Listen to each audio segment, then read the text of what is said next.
দিন রাত পরিশ্রম করতে থাকে যাতে তার পরিবারের প্রয়োজন পূরণের জন্য অর্থ রোজগার করতে পারে। কিন্তু শুধু অর্থ রোজগার করাটাই কি যথেষ্ট?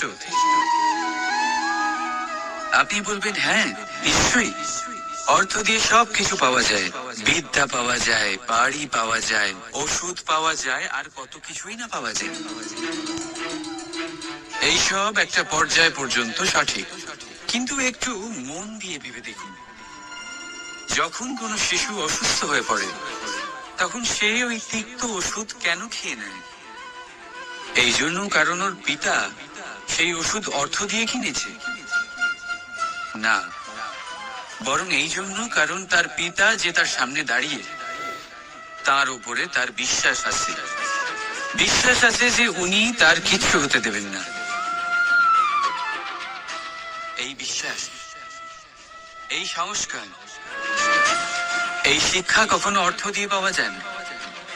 এটা পাওয়া যায় সেই সময় থেকে যা মাতা পিতা তাদের সন্তানের সাথে কাটিয়েছেন।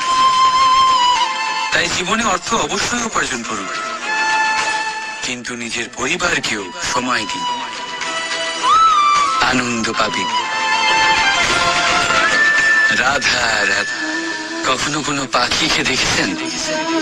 যখন তারা ডিম পাড়তে প্রস্তুত হয় তখন তারা সবচেয়ে আগে একটা স্থান খোঁজে, একটা স্থান যা বর্ষা, রৌদ্র আর শত্রুর থেকে সুরক্ষিত হয়। তারপর তারা বাসা তৈরি করে, তারপরেই ডিম পাড়ে।